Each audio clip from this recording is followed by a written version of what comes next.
के 2-4 घंटे पढ़ने का नियम बनाइए।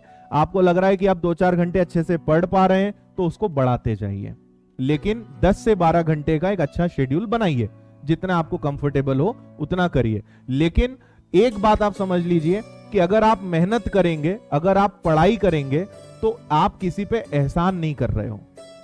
ये बात आपको पहले पता होना चाहिए। कई लोग सोचते हैं सर 12 घंटे पढ़ रहे हैं तो मेरे ऊपर एहसान कर रहे हो क्या? 12 घंटे पढ़ के तुम किसके ऊपर एहसान कर रहे हो? खुद के ऊपर ही कर रहे हो। 12 घंटे पढ़ोगे तो सिलेक्शन तुम्हारा होगा, है ना भाई, एग्जाम निकलेगा, सिलेक्शन तुम्हारा होगा, जॉब तुम्हारी लगेगी, सैलरी किसके खाते में आएगी? मेरे खाते में आएगी क्या? तुम्हारे खाते में आएगी। सैलरी तुम्हारे खाते में आएगी तो तुम्हारा ससुराल पक्ष मजबूत होगा, शादी तुम्हारी होगी, घर परिवार तुम्हारा बसेगा, बच्चे तुम्हारे होंगे। उसमें हमारा क्या हो रहा है? तो आप किसी पे एहसान नहीं कर रहे हो, है ना। और अगर इसी का उल्टा, अगर आपने मक्कारी करी, लापरवाही करी, तो भी किसी का बिगड़ने वाला कुछ नहीं है। बिगड़ेगा भी किसका? तुम्हारा ही बिगड़ेगा।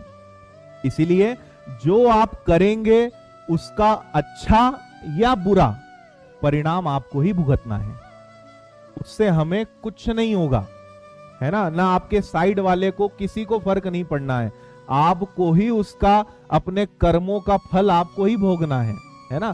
तो अच्छी मेहनत करोगे, बढ़िया सादा जीवन, उच्च विचार वाला जीवन जियोगे, घर से कोचिंग, कोचिंग से घर, मस्त मजे से पढ़ाई करोगे, 1-8 साल के अंदर आप एक ऑफिसर या इंस्पेक्टर बन गए, आपकी जिंदगी सुधरेगी।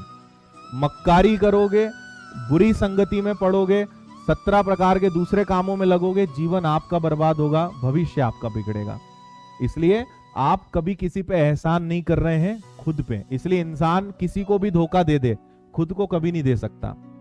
आप अपने आप को धोखा दे सकते हो? अपने आप से झूठ बोल सकते हो? आप नहीं बोल सकते। आप सच्चाई खुद की तो जानते हो, आपको अपने बारे में तो सब पता है। इसीलिए खुद को कभी धोखा नहीं देना है ना। अपने प्रति ईमानदार रहिए, और सबसे इंपॉर्टेंट कि अपने जो माता पिता हैं उनका हमेशा ध्यान रखिए। बहुत उम्मीदों के साथ वो आपको यहाँ भेज रहे हैं या आपको पढ़ा रहे हैं, आपकी मदद कर रहे हैं, उनके सपने पूरे करने की जिम्मेदारी भी आपकी है ना। उन्होंने आपके लिए कितने पापड़ बेले हैं और कितना संघर्ष वो आपके लिए कर रहे हैं, आपको इसका रत्ती भर भी ज्ञान नहीं है। कई लोगों को वास्तव में नहीं पता है कि उनके घर वाले उनके लिए कितना संघर्ष कर रहे हैं। एक स्टूडेंट था, उसका मैंने अभी कुछ दिन पहले वीडियो डाला था, उत्तर प्रदेश पुलिस में कांस्टेबल है वो, उसका वीडियो देखना आप, यूट्यूब पे डला हुआ है। जब वो उसने बताया, और ये एक्सेप्ट करना बहुत बड़ी बात है, उसने कहा कि सर जब मैं स्टूडेंट था, उसकी मम्मी नहीं है, केवल पापा है, और वो भी बहुत गरीब परिवार से हैं, लेकिन इंदौर है, यहाँ आते हैं तो अच्छे कपड़े भी होना चाहिए, मोबाइल भी अच्छा होना चाहिए। वो अपने घर पे बहुत जिद करता था, ये उसने वीडियो में भी बोला है, आप सुनना।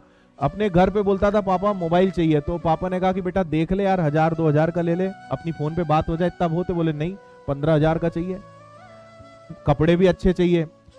तो उसने जिद करी, आज वो इतना पछताता है। हालांकि सक्सेसफुल हो गया, वो पुलिस में लग गया। तो उसने अपना इंसिडेंट शेयर करा कि सर मेरा मोबाइल था, खराब हो गया, और आज जब मैं कमा रहा हूं, आज जब मैं उस लायक बन चुका हूं, तो आज मुझे पैसे की कदर समझ में आ रही है। मेरा मोबाइल खराब हुआ, सर आप विश्वास नहीं करेंगे, मैंने करीबन 2 से 3 महीने से एक नोकिया का मोबाइल में यूज कर रहा हूं, जबकि मैं खरीद सकता हूं, पर आज जिम्मेदारियां इतनी है मेरे ऊपर कि मैं एक सरकारी नौकरी में होते हुए, पुलिस में होते हुए, एक मोबाइल खरीदने की हिम्मत नहीं कर पा रहा हूं। तो बोले आज मुझे अपने ऊपर बहुत पछतावा होता है, शर्म आती कि मैं अपने उस समय जब मेरे पिताजी कुछ नहीं कर पाते थे या गरीब परिस्थिति थे, तो मैं उनसे जिद करता था।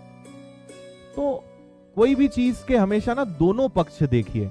यहां पे आप किसी से कंपेयर मत करिए। आपको अच्छा खाने को मिल रहा है, आप अच्छी कोचिंग में आ चुके हैं, अच्छी पढ़ाई हो रही है, सफिशिएंट है, अब मेहनत करिए। इंसान को खुद खुददार होना चाहिए ना। खुद भी तो कुछ करोगे कि सब घर वालों से ही मांग मांग के काम चलाओगे?